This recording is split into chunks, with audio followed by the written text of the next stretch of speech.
শ্রেণীর ছাত্রছাত্রীরা যারা মাধ্যমিক পরীক্ষা দিয়েছিলে তোমাদের ভয় পাবার বা টেনশন করবার কোনো কারণ নেই। আগামীকাল সকাল 9টায় পশ্চিমবঙ্গ মধ্যশিক্ষা পর্ষদ সাংবাদিক সম্মেলন করে ফল প্রকাশ করবে, আর সকাল 10টা থেকে তোমরা তোমাদের ফলাফল জানতে পারবে নির্দিষ্ট ওয়েবসাইটে গিয়ে। তোমরা ওয়েবসাইটে গিয়ে তোমাদের রোল নাম্বার আর জন্ম তারিখ লিখবে, লেখার সঙ্গে সঙ্গে তোমরা রেজাল্টটা পেয়ে যাবে। তোমরা কেউ কোনো চিন্তা করবে না, কেউ কোনো ভয় পাবে না, তোমরা কোনো রকম উৎকণ্ঠার মধ্যে থাকবে না। কারণ পশ্চিমবঙ্গ মধ্যশিক্ষা পর্ষদ জানে বা পশ্চিমবঙ্গ সরকার আগেই ঘোষণা করেছিল কাউকে কিন্তু খারাপভাবে ফল প্রকাশ করবে না।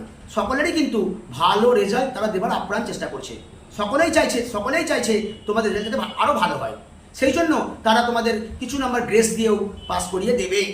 তোমরা কেউ উৎকণ্ঠিত হবে না। শুধুমাত্র যারা অসৎ উপায় অবলম্বন করেছিলে বা ওই পরীক্ষার হল থেকে কোশ্চেনটা আউট করার চেষ্টা করেছিলে, যেগুলো ধরা পড়ে গেছো, সেইগুলোকেই হয়তো ব্যাক ক্যান্ডিডেট হিসেবে ঘোষিত করা হবে।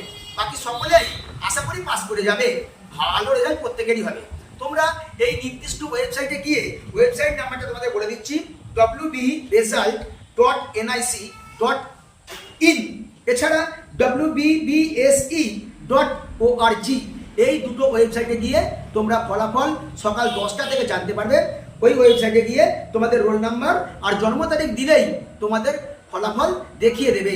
উচ্চ মাধ্যমিক শিক্ষা পর্ষদ এই সিদ্ধান্ত নিয়েছে। তোমাদের পরীক্ষা যেহেতু 12ই ফেব্রুয়ারি শেষ হয়েছে, তারপর দীর্ঘ সময় অতিবাহিত হয়েছে। আগামীকাল তোমাদের 2 মে 2রা মে সকাল 10টায় ফলাফল, তোমরা সকলেই ফলাফল পেয়ে যাবে। আর ডেসক্রাইব বক্সে গিয়ে তোমরা ওয়েবসাইট নাম্বারটা পেয়ে যাচ্ছ, তোমরা ওখানে গিয়ে সার্চ করে সকলেই দেখে নেবে। বেস্ট অফ লাক, সকলেই ভালো থেকো, সুস্থ থেকো, কোনো রকম উৎকণ্ঠায় পড়বে না। ভালো থেকো।